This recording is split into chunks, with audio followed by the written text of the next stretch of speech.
자, 보겠습니다. 죄형 법정주의. 자, 죄형 법정주의가 뭐냐면, 자, 보세요.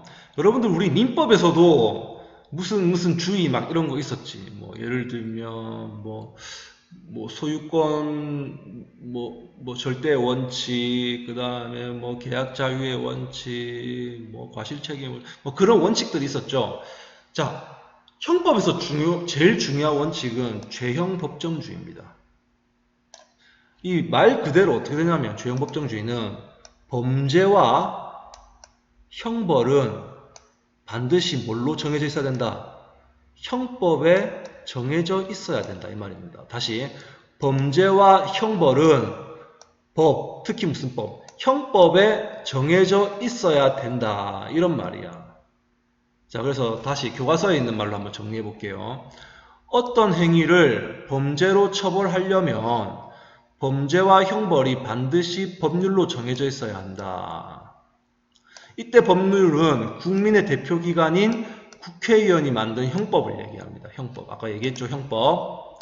그러니까 다시 한번 얘기하자면, 즉 법률이 없으면, 즉 형법이 없으면 그 행위는 형법에 안 나와 있으면 그건 범죄도 아니고 따라서 형벌도 줄 수 없다.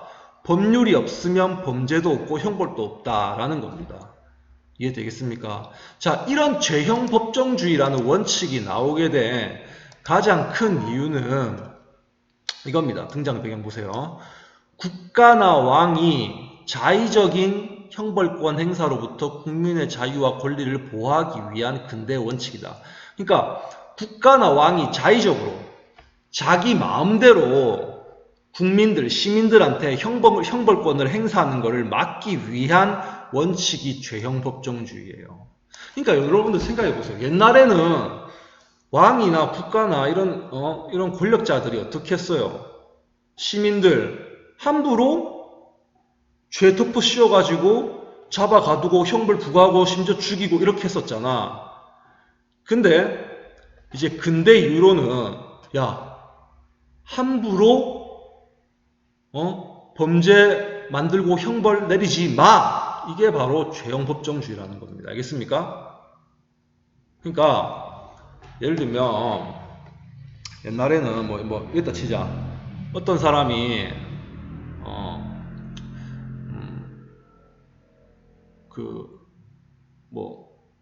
할까? 그래.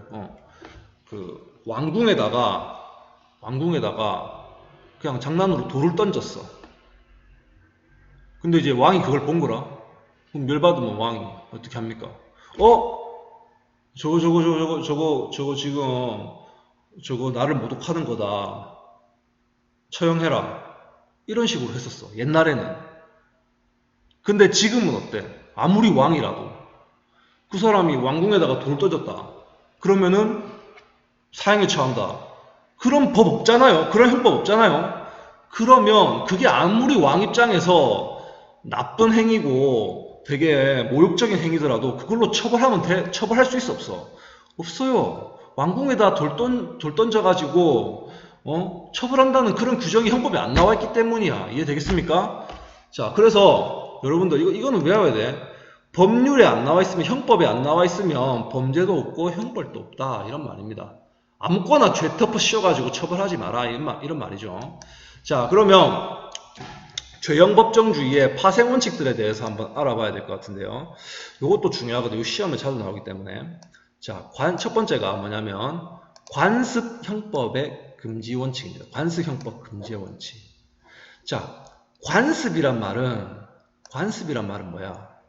옛날부터 사람들이 그 사회 내에서 이렇게 행동해왔던 것들이 이제 마치 이제 관습처럼 이렇게 사용되는 거지. 그게 글로 안 써져 있어. 근데 그냥 사람들이 이때까지 그 사회에 사는 사람들이 계속 그렇게 해왔어. 그게 관습이야. 근데 관습 형법은 뭐냐면 봐봐. 자, 예를 들면 이런 거예요. 자, 범죄와 형벌은 반드시 성문은 뭐냐면 글자. 범죄와 형벌은 반드시 글로 된 형법에 규정되어 있어야 한다. 관습법으로는 처벌할 수 없다. 이런 말입니다. 그러니까 형법에 딱 글로 나와 있어야 되지, 그게 아무리 사람들이 관습으로 허용돼 왔던 거라도 그걸로는 처벌하면 된다 안 된다? 안 된다. 예를 들어 볼게요. 여러분들 이슬람 같은 나라에서는 이슬람 관습에 어떻게 되냐면, 바람핀 여자들은 명예살인이라고 해가지고 그 가족들이 그 바람핀 여자들은 자기 가문의 이름에 멱칠을 했다고 해가지고 돌로 찍어서 죽이는 그런 관습이 있어. 이슬람 형법엔 안 나와 있어요. 뭐 사우디나 뭐 이란 이런 형법엔 안 나와 있어. 그냥 이슬람 관습상 그렇게 해왔어. 옛날 몇천 년 전부터. 자, 이렇게 하면 된다 안 된다? 안 된다라는 게 바로 관습형법 금지의 원칙이야. 관습형법이라는 건 있으면 돼 안 돼? 안 된다라는 얘기죠. 예를 들면 우리나라에서는 옛날부터 불효자들은, 조선시대 때부터 불효자들은 뭐 이렇게 막 뭐 동네에 그 사람들이 이렇게 막 불효를 너무 심하게 저지른 사람들은 나무에 매달아가지고 발바닥 때리는 막 그런 관습이 있었다. 그런 거 지금 돼 안 돼? 하면 안 돼. 왜? 형법에 안 나와 있잖아. 형법에. 그건 관습이란 말이에요. 관습. 관습으로 처벌하면 안 돼요. 무슨 말인지 알겠지? 자, 그 다음 두 번째는 뭐냐면 명확성의 원칙. 그러니까 관습형법의 금지 원칙은, 여기 봐봐. 관습형법은 사실상 형법이 아니야. 형법이 있는 거야 없는 거야? 없는 거지. 없으니까 죄형법정주의 원리에 의해서 그거 범죄 돼 안 돼? 안 되고 형벌 줄 수 있어 없어? 없어. 이 말이지. 알겠죠? 자, 그 다음 명확성의 원칙은 봐봐. 명확해야 돼. 범죄와 형벌이 누구나 알 수 있게 명확히 정해져 있어야 된다. 예를 들어 볼게요. 두루뭉술하게 만약에 형법에 적혀있긴 적혀있는데 뭐라 적혀있냐면, 나쁜 짓 한 사람은 크게 처벌한다. 그게 명확하나? 도대체 나쁜 짓 한 게 무슨 짓을 한 건데 크게 벌한다? 얼만큼 처벌해야 크게 벌하는 겁니까? 이거 안 명확하죠? 안 명확하니까 이거는 아예 없는 거랑 마찬가지야. 규정이. 이해되겠습니까? 그러니까 명확하지 않으면 어떻게? 죄형법정주의 원리에서 이거는 나쁜 짓 한? 이거는 범죄가 아닙니다. 크게 벌한다? 이건 형벌이 아니야. 무슨 말인지 알겠어요? 죄형법정주의에 어긋난다는 얘기죠. 왜? 명확하지 않기 때문에. 명확하지 않은 범죄와 형벌은 없는 거랑 마찬가지야. 죄형법정주의에 의해서. 그래서 명확하지 않은 걸로 처벌할 수 없다라는 얘기입니다. 이해되겠나요? 자, 그 다음에 세 번째는 소급표 금지의 원칙인데, 이거는 뭐냐면 소급 적용할 수 없다 이 말이야. 소급이 무슨 말이냐면 거슬러 올라간단 말이거든. 예를 들어 볼게요. 자, 지금 2020년이죠? 자, 2019년도 형법에 있고 2020년도 형법이 있습니다. 근데 2019년에 어떤 사람이 듣도 보도 못한 형법에 안 나와 있는 처음 보는 나쁜 짓을 한 거야. 무슨 짓인지 모르겠는데 처음 보는 나쁜 짓이야. 이건 진짜 사회적으로도 정말 나쁜 짓이야. 근데 2019년도 형법에 그 나쁜 짓을 처벌할 수 있는 규정이 없었어. 그러면 이거 처벌할 수 있어 없어? 없지. 왜? 죄형 법정주의니까. 그래서 국회의원들이 부랴부랴 2020년도 돼가지고 이 A 행위를 처벌할 수 있는 형법을 새로 만들었습니다. 규정을 새로 개정했습니다. 만들었습니다. 자, 그럼 봐봐봐. 2019년도에 이 나쁜 짓 A를 한 사람은 김XX야. 김씨, 김모모씨야. 자, 근데 이걸로 처벌 못했잖아. 근데 2020년도에는 이제 박모씨가 이 똑같은 A 행위를 했으면 이제는 처벌할 수 있어 없어? 할 수 있지. 왜? 형법에 이 행위를 처벌할 수 있는 규정이 생겼잖아. 드디어. 자, 이까지는 여러분들 이해되지? 근데 봐봐. 그럼 물어볼게. 2020년도에 이 형법으로 2020년도에 A 행위를 처벌할 수 있는 이 형법으로 소급해가지고 2019년도에 저지른 이 김씨도 처벌할 수 있게 없게? 없습니다. 없습니다. 왜냐하면 보세요. 소급 적용하면 안 되잖아요. 무슨 말인지 알겠지? 자, 김모 씨가 2019년도에 A 행위를 저질렀어. 근데 2019년도 형법은 이 A 행위를 처벌할 수 있는 규정이 있었나 없었나? 없었지. 형법이 없었지. 그러니까 죄형 법정주의에서 없었어. 처벌할 수 없어요. 2020년도에 되어서야 이 A 행위를 처벌할 수 있단 말이야. 그러니까 거슬러 가가지고 옛날 거를 처벌할 수 있다 없다? 없다는 얘기죠. 이해되겠습니까? 왜? 그 2019년도 당시에는 그 법이 없었기 때문에 처벌할 수가 없었어요. 없어요. 무슨 말인지 알겠죠? 즉 2020년 A 행위를 처벌할 수 있는 형법이 제정되어야 A 행위는 범죄가 되고 처벌도 가능한데 2019년도까지 거슬러 올라가서 그 사람을 처벌할 수는 없다라는 얘기입니다. 소급해서 처벌할 수는 없다는 얘기입니다. 이해되겠나요? 네. 자, 그러면 잠시만요.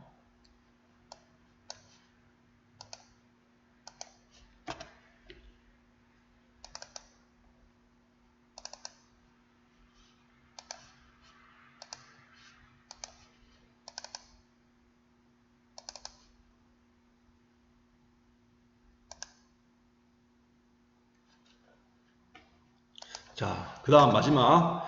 자, 유추에서 금지의 원칙. 유추에서 금지의 원칙. 이거는 뭐냐면, 유추해서 네 마음대로 해석하지 말라 이 말입니다. 자, 교과서에 뭐라 나와 있냐면, 형벌법규의 처벌 대상으로 규정되어 있지 않으면 아무리 비슷한 규정이라도 처벌할 수 없습니다. 자, 비슷한 거 가지고 처벌할 수 없단 말이야. 자, 여러분들 지금 이해 안 될 것 같은데. 이거 예로 여러분들 이해하세요. 예. 진짜 유명한 판결인데 염소 판결이라고 있어요. 염소 판결. 염소가 판사가 돼가지고 염소가 판결했나요? 그게 아니고 옛날에 축산물 가공처리법에 뭐라 나와 있었냐면 이런 게 있었어. 축산물 가공처리법에 이것도 넓은 의미의 형법이거든. 넓은 의미의 형법. 축산물 가공처리법에 어떻게 돼 있었냐면 내가 정확하게 옮겼었어.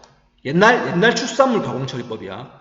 소, 말, 양, 돼지, 닭, 오리, 거위, 칠면조, 메추리, 꿩, 개, 사슴, 비둘기 등을 아니다. 비둘기를이다. 를. 알겠지? 요것만이다. 요것만. 를 도살할 때는 도축할 때는 허가를 받은 작업장에서 도축해야 된다라는 규정이 있었어. 무슨 말인지 알겠습니까? 근데 무슨 일이 있었냐면 옛날 70년도에 어떤 할아버지가